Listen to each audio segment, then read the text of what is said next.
All right, everybody, welcome to the first official episode of Safe Space. Finally, after months, almost a year of planning, we are finally here. It took us a while. So just want to introduce myself in case you may not know me as well as her. I'm your guys' host, Porfirio Torres. I'm also joined by my host here, Amy Giovannone. So me and Amy met quite a few years ago. I think it was about 20 COVID year or just a year after. 2019, 2020. So we met. I started. 2020? Yeah, I think it was 2020. It's close enough. So I started going to. She has this nonprofit organization, Sierra Sanctuary, that also hosts these meetings, called Healing Hearts. Me and her met through there. My father was going there. I decided to join her. Amy, if you want to talk a little bit about Healing Hearts. The Healing Hearts. Healing Hearts is a support group meeting, faith-based, where we are all-encompassing. It originally started out as Christians Against Addiction, but because of my backstory and because of how the meetings are ran, we were having people come in who lost their husband, lost their children, lost their parents, having a breakup,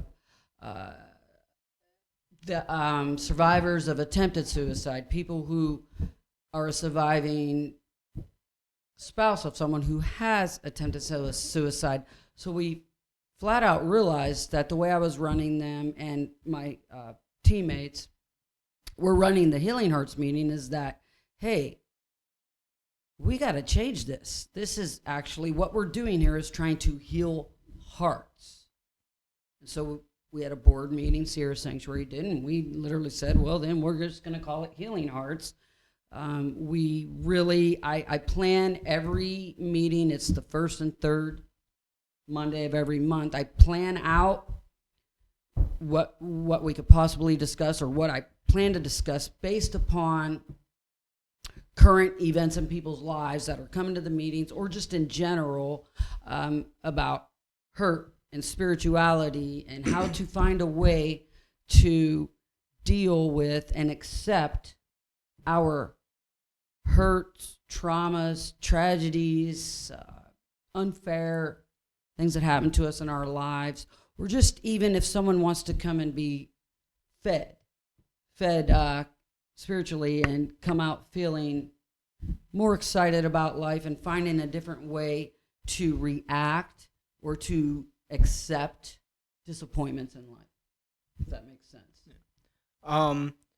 So just to kind of give a brief rundown of our backstories, and even then just to kind of more talk about the backstory of this podcast. So, like I said, I've been going to Amy's meetings for a while, and she just about a year, actually pretty close to a year ago, was donated equipment from a former nonprofit. Nonprofit. Joey Mattia and his wife Tanya Mattia used to run a nonprofit traveling theater company, and anytime a nonprofit closes up, they have to donate. We got donated a lot of this equipment through them, and a big thank you to those guys, because thank you, Joey. This would not have been possible without you guys. But I've had this idea for years of creating a podcast. I went to school at the Trumbull Career Technical Center in Interactive Multimedia for stuff related to podcasts, videography, stuff like that. And one of my biggest interests on top of videography was also podcasting. We actually won the state of Ohio and placed second in the nation in Dallas for our Business Professionals of America competitions for podcasting. But I've always had this idea of a podcast that is going to pretty much better try to help better people's lives. I've always wanted to make something regarding mental health, because I've been deeply affected when it comes to mental health, due to certain events in my life, and I thought this was the best way to do it. Hopefully, people can get understand pretty much understand each other's suffering, to maybe connect with that specific person who is going to be a guest on our show in the future, different people, just to kind of relate, and even then could rely on success stories that we have to try and better themselves. Because I mean, if you're out there suffering from any sort of mental illness, even any sort of abuse, whether it's physical, mental, sexual, drug abuse, anything like that, you're not alone in your battle, and trust me, there's several people going through the same thing, and that's what we kind of want to help people understand, to better, not only better themselves, but also just try to help other people, because at the end of the day, all you have is each other. Well, I just want to piggyback off that a little bit, Cheeto. Really, it's about finding a way to have more peaceful lives and become at peace within ourselves, and we become better people, and we're able to handle and deal with our pain and accept our pain from our past hurts if we turn our pain into a purpose. And we have a purpose. For instance, I mean, I have a whole lifetime of, even before I was born, of being born into a tragedy and being kidnapped as a child.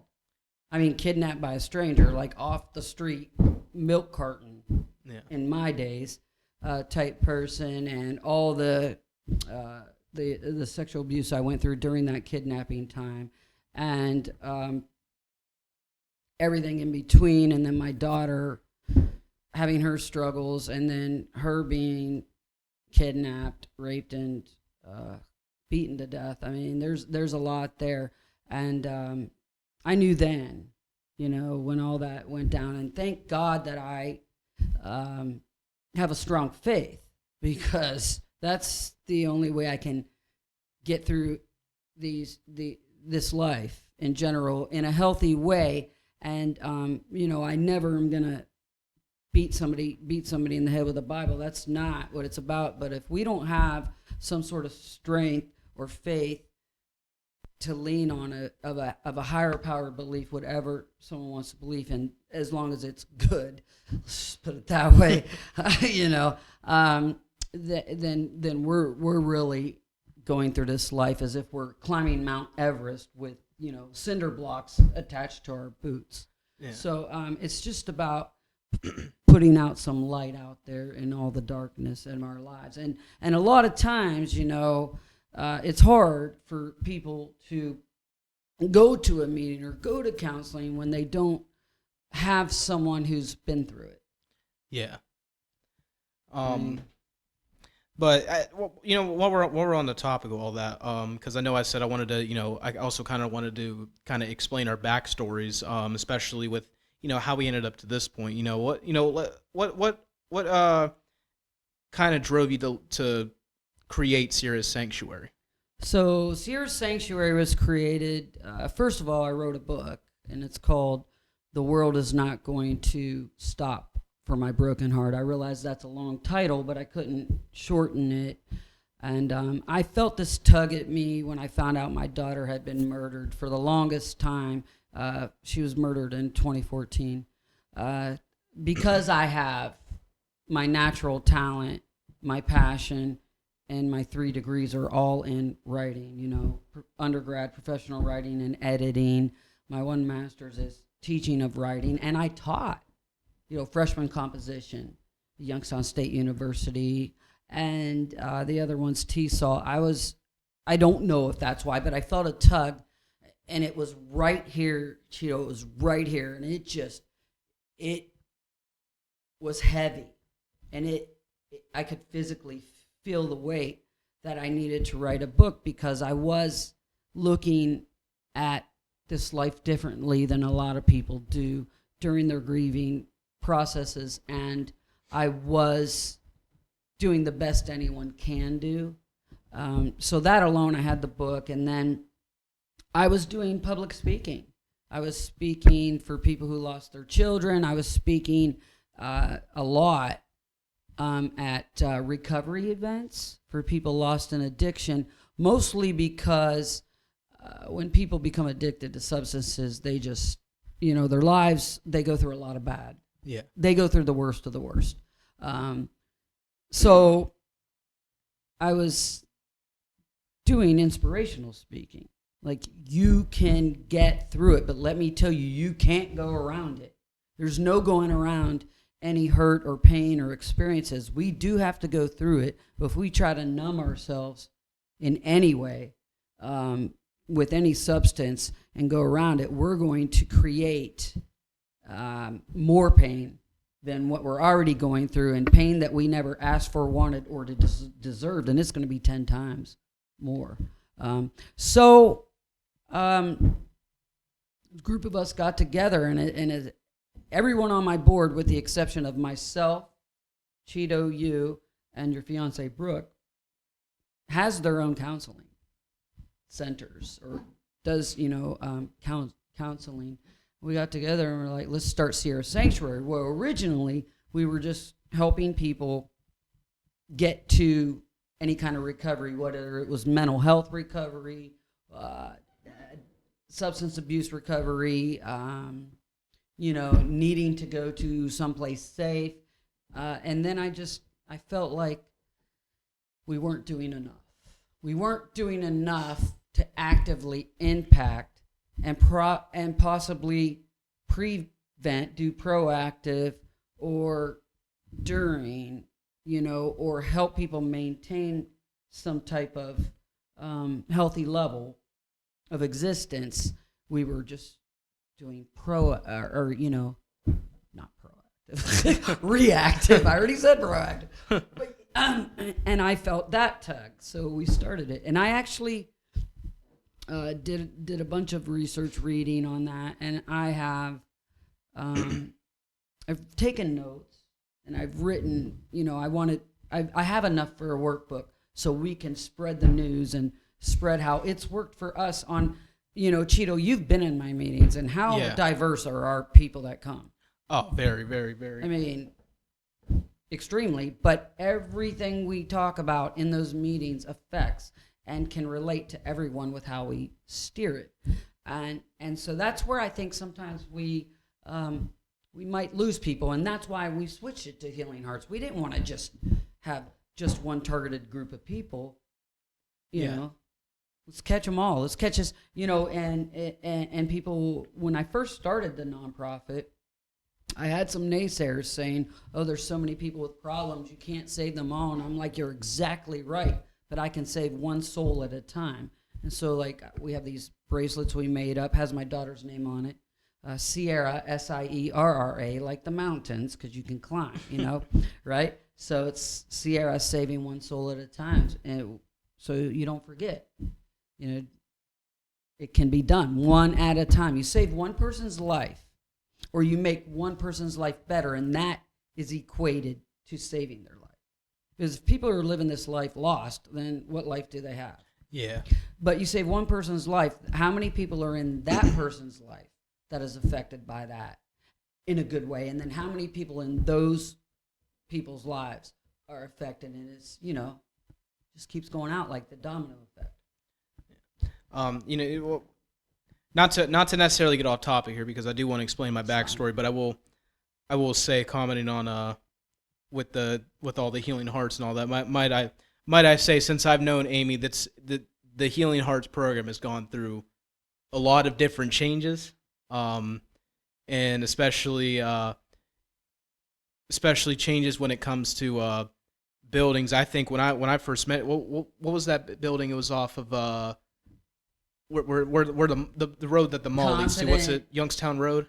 Yeah, CCR, Confident Care Recovery, and that was great. It was right near her headstone, actually, and that is the secretary of Sierra Sanctuary Coffee Lily Mostello's. It was her business at that time. The problem is everything we do in Sierra Sanctuary is all volunteer. We are making no money. Yeah. And then she lost her lease. So then we went to the Hope Center. We have to go where we don't pay rent, where someone allows us to, because we're a nonprofit, to be in their building. Then we went to the Hope Center, and then someone came in and wanted the whole wing that we were in, and we just had one building. But I don't blame them, because that's a really nice preschool that they have there. And then took me how many months? So what you all see here is part of my little office, but this is actually a big 1800s building that we're in here in downtown Ward, the oldest historical building standing. Oh, really? In Warren, Ohio, the IOOF building. And a friend of mine had leased the second floor, the whole front second floor of this building. And I said, I'll fix it up for you.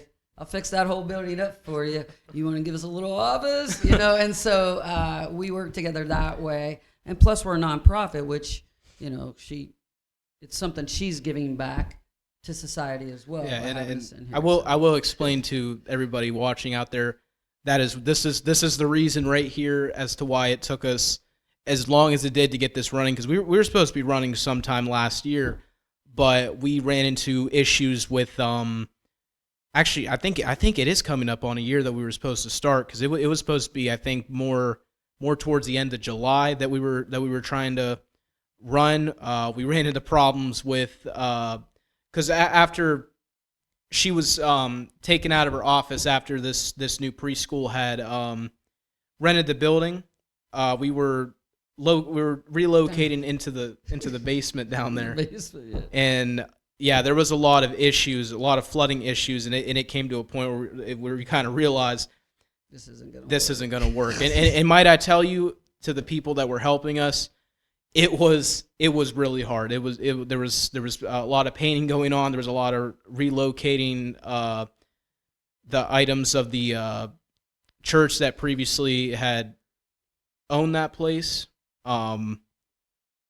There was a lot of tearing up of tiles. There's a lot of moldy tiles down there. Bad. Yeah, it wasn't healthy. Yeah, it needed to be refixed, but then we ran into the problem where it was a reoccurring flood. So that kind of stalled everything, and a lot of stuff stalled for a while, because then we found out that we weren't going to really be staying there, and we were just trying to she was just trying to figure out where we were going to be next. So for that, we apologize for why it took so long, but we're here now, so that's the best part of it. I mean, we could say, we apologize for everything took so long, but honestly, in my life, anytime anything's been delayed and at the time I don't understand it, I've found out, I've gotten the answer years down the road as to, something better was coming up. I just didn't know it at that time. Yeah. A lot of times what seems to be like a disaster, even losing a job, say, well, we think it's really awful, and then the next thing you know, something better comes along, and had we not lost that job, we wouldn't have went for something better. Yeah. So, right now I'm pretty happy. Oh, yeah. This is nice here, and we work together with the leaser. And big thank you to them, by the way, especially for allowing us to use their space. Because like I said, this is a big step in a direction. And like I said, I truly think once this podcast, more people start to come on, I think this is gonna turn into something great. We're very grateful. Yeah. We're very thankful. Very grateful. We just want to grow and help others grow. Yeah. And, there's nothing that feels better than being able to help others, in my experience, because again, then everything we've gone through that hasn't been so great has a purpose. Yeah. So just before we get too far into this, I just want to let everybody know that anybody that wants to talk about their experiences, whether, like I said, whether it comes to a certain event that happened in your life, regarding, once again, regarding a mental health, depression, anxiety, stuff related to mental physical trauma. We want to invite you guys on. I'm gonna leave this QR code uh, in this mix of the video. You can either scan it on your phone, go ahead and fill out the Google form that will be there. Otherwise, if you can't figure out how to do that, then it'll also be in the bio. The link will be in the bio below. So we're going to put that on the screen now.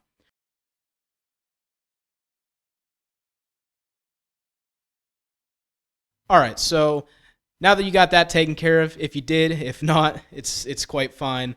I just kind of want to explain, a bit of my backstory, how I ended up here. So, I'm not really sure how to word it. A child of addiction, I guess the best way I can word it. A child of a parent who Yeah, had a chronic. more of a family. True. Yeah. Family, substance abuse, Yeah. a bad active addiction. So yes. since pretty much my entire life, I think since I want to say since age 2 or something, my mother has been involved in addiction. So there's been a lot of past trauma with related to that. A lot of I'd probably say neglect at the time. Just a lot, just a lot. I mean, I can probably say it's really affected me because it's kind of changed my perspective of family in a way, and that's a lot of stuff I still struggle with to this day, and especially my fiance knows it's a big struggle, and it was a big change being with her because she's so family oriented, and I'm just really not, and I think that's a lot of relation. You mean your fiance? Yeah. Yes. She's real big family oriented. I'm absolutely She's not. Awesome.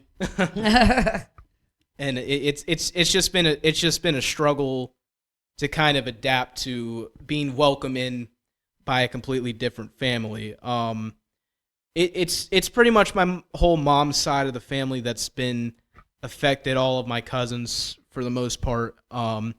So, like I said, it's just been a big struggle trying to adapt. Pretty much just welcoming in, a new family, or just welcoming in current family. Like people hugging you, actually accepting you, communicating with you in a non-toxic way. Yeah. Loving you and understanding when you throw your fit like you just did earlier. He just got a little angry earlier. By the way, I used to be the same way. Just so you know, before I learned how to deal with my frustrations in a non-destructive, faith-filled way, I used to, yes, I'm people, actually, when that happened to my daughter, and a lot of my friends are, sheriffs and stuff, they were afraid I was going to kill somebody because they remember me back and, when hurt people, a lot of times, especially if they're a decent person, they don't want to hurt anyone else, so it comes out in anger. Yeah. So. Yeah, but Yeah. Good job, Cheeto. Just saying, he didn't punch any holes in any walls or anything, but he wanted to. Okay. Yeah, no, it's just it's been a constant thing in my whole life, and stuff that's still just kind of reoccurring to this day. But I think the biggest trauma I had, especially with stuff regarding that, was I believe I was either 13 or 14 years old. Pretty much the story goes, I knew all the warning signs that were coming. My mom had not returned the night before, although she says that she did. I knew that she didn't, mainly because my mom is a big, the lights got to be out, this and that, everything's got to be shut. I came downstairs, everything was still the same. And I was like, okay, I know something's up. So she was clean for about, I want to say 2 years up to that point. and I'm not sure. Honestly, I'm not even sure if it was a full 2 years. It's really hard to go back that far and really see all the warning signs. I believe it may have been even less than a year. Probably. But yeah, I had called my dad up. I called pretty much everybody I can up, letting them know, hey, I think this is happening. I got my stuff packed. I'm ready to go. And that led into something, to a point where I pretty much had no contact with her roughly for, I'd probably say a year into that point. And once again, after that had happened, it became a reoccurring thing, Right. where it was she'd be clean this week or this month, and then back to where we were next. And a lot. I think a lot of the biggest hurtful thing is the fact that, especially my last 2 years of high school, where it was probably at its worst point, where I had pretty much zero contact at all. And it was a lot of missed events. My last year of football, I didn't get to have a senior year of football, by the way, just kind of a off-topic thing. Just I didn't get to have a senior year of football. Not enough students came out to play, and I lost my senior season as a result of that. But yeah, just missed the last year of football. Missed my graduation. Missed a lot. Now I'm not completely saying it's her fault that she missed that. Just because of the fact I said, as long as you're still doing this, I don't want you there. But I'm not saying that's her missing is completely her fault. I know she wanted to be there, but I didn't want her there. But it hurt a lot. It still hurts to this day, but I always have this envisionment of, pretty much, although this traumatic thing had happened in my life, and I think a lot of maybe a lot of people out there watching this or listening could maybe relate to this. Although this big traumatic thing happened in my life, I wouldn't say I'm grateful for it, but I'm okay with it happening, just because of the fact that it led into different things happening into my life that would have never occurred had that never happened. Because it's pretty much a big domino effect. I don't think my parents would have, or at least they wouldn't have split when they did. Right. I don't think my dad would have ever rekindled his relationship with who he's with now, which led to me going to Southington, which was a school that changed my life in several different ways. I think if I would have stayed at Warren, number one, I would have never played sports. I would have just been who knows what. I probably could have ended up down a different path that I did now. I don't think I would have been big into what I'm doing now, and I definitely wouldn't be here. I'll say that now. No, you would not. What would be your reason? Yeah, You wouldn't have one. And even then, it led into a music career that I think I'd say is going pretty well for me, to say the most. Yes. It's just led into so much, but grateful is the wrong word, but I will say that if this event in my life didn't happen, then it would have never led into so many different things, and I think I would have been a completely different person, to say the least. And I think you could say the same, especially definitely. for Absolutely. I'm not sure if she's explained at this point, but her daughter was murdered years ago. What 2014. Yeah, 2014. She was found beat up and naked on the side of the road in Warren. Yeah, and once again, like I said, grateful would be the wrong word, but It's a weird. It's a Yeah. weird word to. It's like and I've explained this in some of our meetings. I don't know how to make this even sound right, but I do remember, and I even talk about it in my book. Where people always say, "Oh, God only, whatever you go through makes you stronger." Which, by the way, I hate that. I hate that. Okay, yay, Yeah. Or God only gives you what you can handle, this and that. And I can remember growing up and knowing that, and even through, preteens, teens, 20s, 30s, 40s, going, God, I'm strong enough. I really don't want to be any stronger, But I can remember driving myself to the police department, knowing, even though they didn't tell me, I knew. Just by me, I used to work there, and just by what they said, and not really being, I'm not the dimmest light bulb in the package. So, I'm driving there knowing I'm going there to identify my daughter. And I can remember thanking God for all of my tragedies, everything that I went through, because every single one of those gave me a little bit more resistance and a little bit more, not resistance, I'm sorry, resilience, and a little bit more strength and a little bit more knowledge to know that this is the worst day of my life, and it will forever be the worst day of my life for as long as I live on this earth. But I know somehow, some way, I will get through it. I remember thanking him. I literally drove myself there calmly. It was as time stood still. So I have said that in my meetings. I've said, hey, I don't know.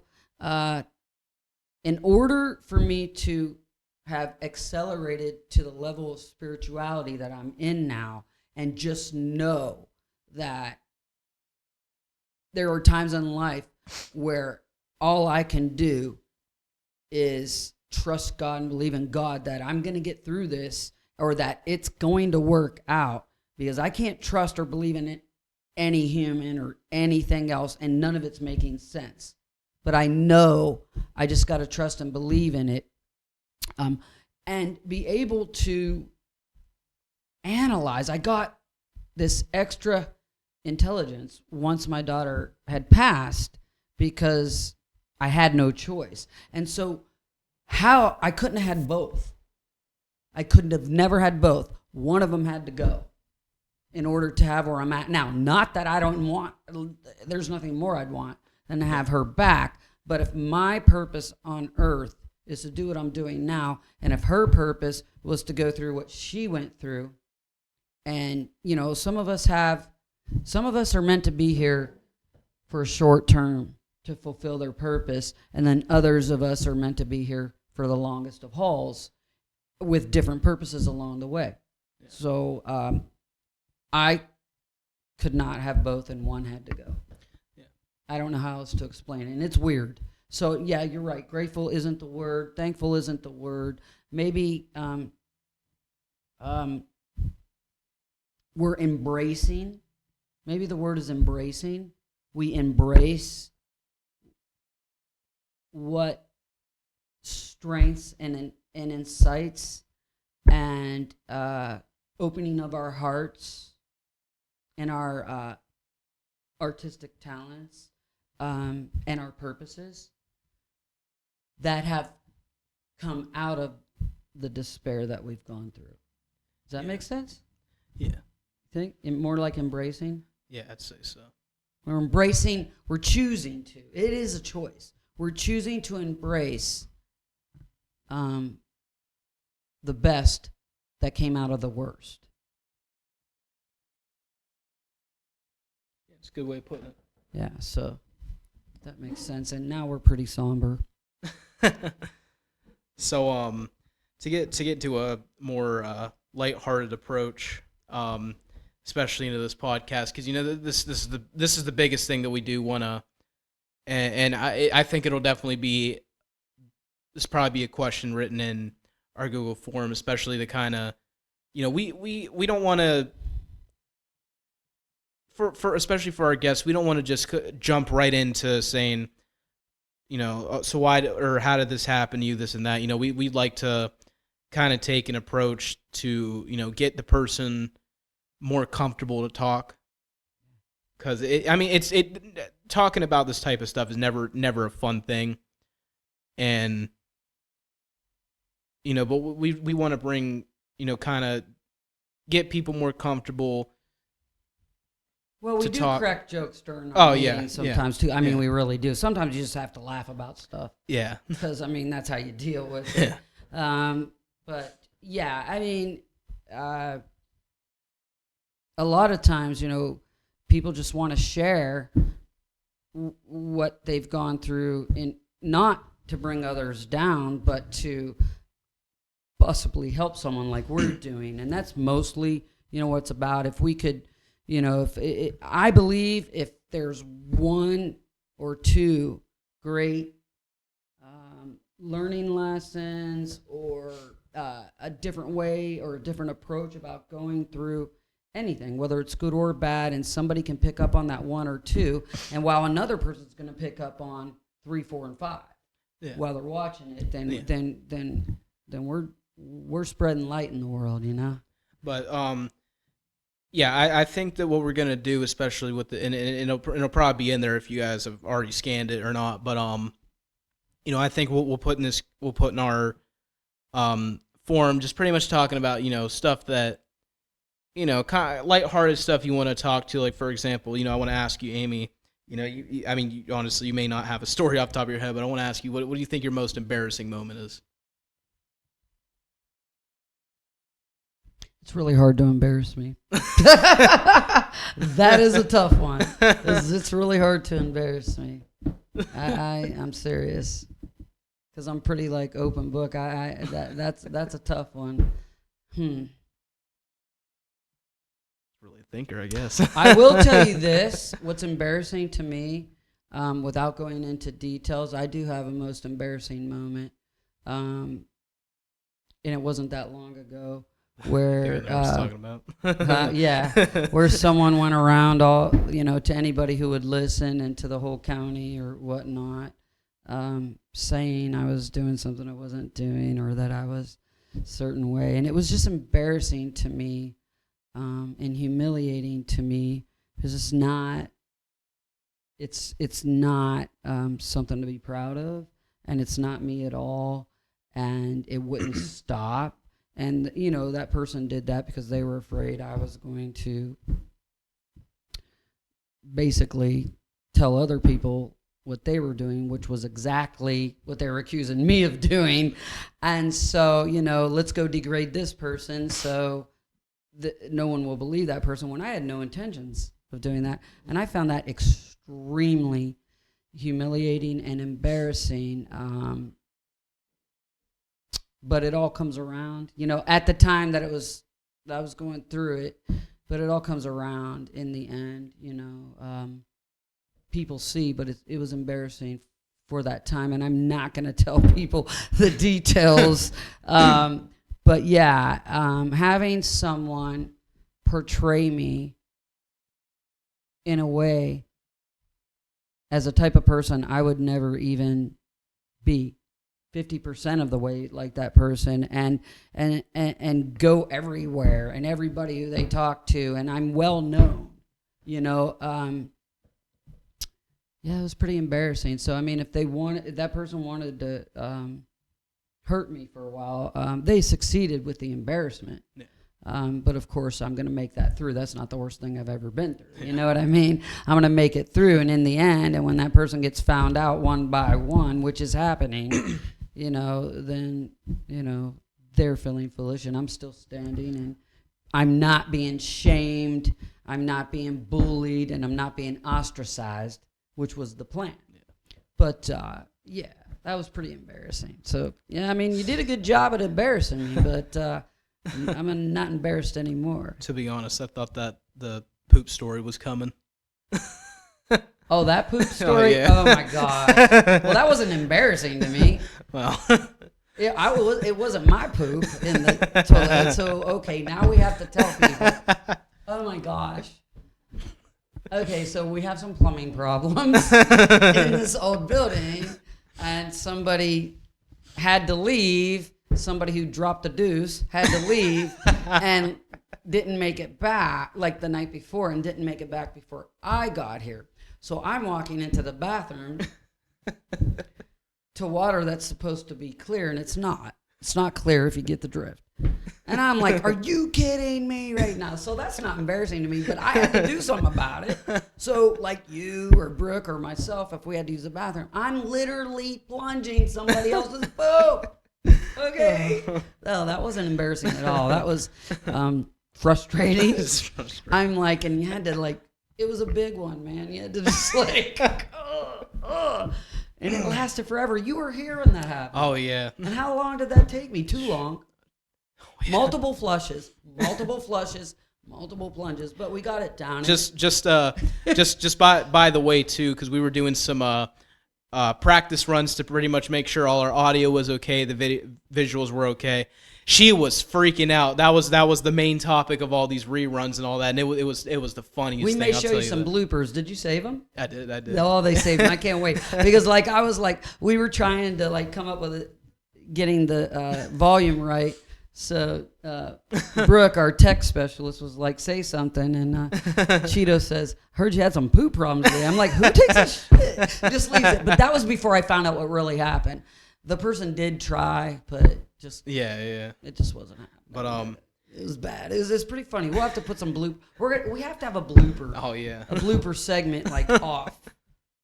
You know? Yeah. Wouldn't you guys enjoy bloopers?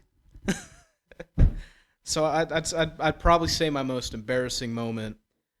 This was when I was in high school. I was my junior year of high school. I tell this story religiously because I think number one it's just one of the funniest things, but two, it's just something that don't do what I do. So I decided my first year ever decided to play baseball. We were playing this school, St. John's. It was I'd say it was probably pretty frustrating too, just because we ended up not winning a single game that season, unfortunately, and this was our one chance to win. The score was I think we were just down by 1 run, 8-9. It was a very sunny day, I will say that. The sun was beating down as evening time. Sun was setting. Sun was in my eyes. Ball gets hit. I'm taking off running. I can't hear a thing, but what I'm hearing is a bunch of cheering. I can't see anything because the sun's in my eyes. I don't even see my base coach because that's how bad the sun was. So I hear the cheering. I was like, oh, I think I got a chance to score. I'm taking off running. I get to home. I look back. Everyone's run off the field. I'm looking around. I was like, what's happening here? They caught it. Oh my gosh! They caught celebrating away. They caught the ball. Oh, that wasn't the 3 outs. They caught the ball. My base got tagged. Yeah, you made the third out. Yeah, I made the third out. I'm sitting there. I was like, that was the end of the game too. That third out was the last. I gotta be honest with you. I couldn't. That believe would be it. embarrassing. I played a lot of sports. I'm sitting there looking around. I'm like, what happened here? It's like they're like, we were telling you to go back. I was like, I heard cheering. I don't hear no go back. I hear yeah.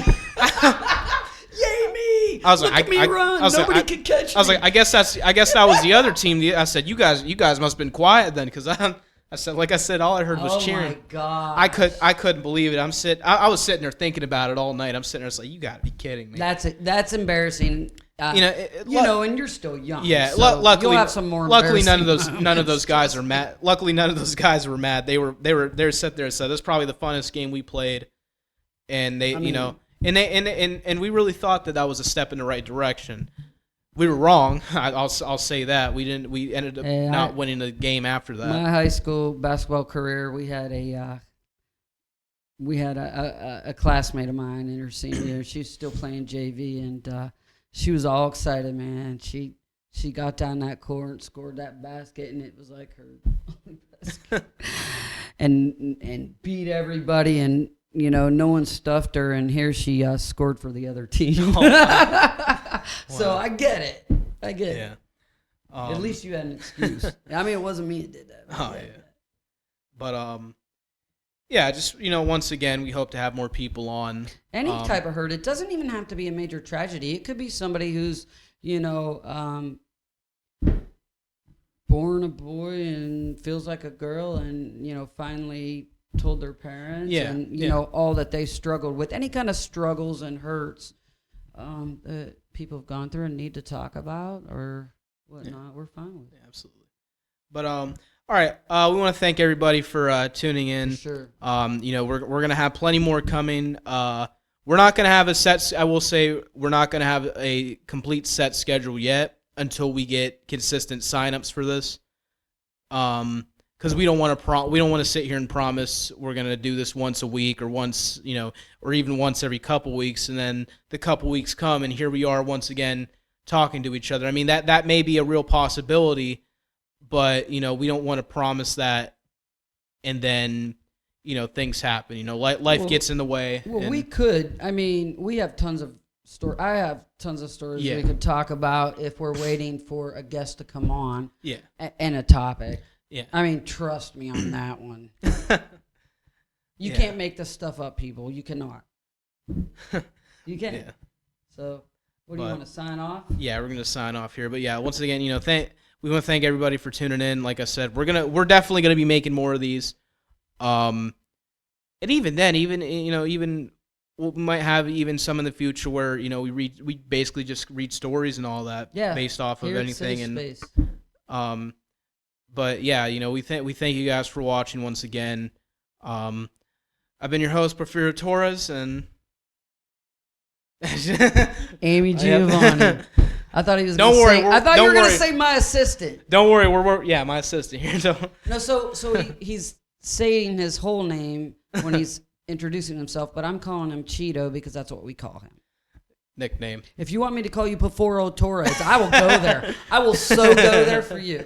All right. All right. Thanks everybody for watching, and we'll see you again soon.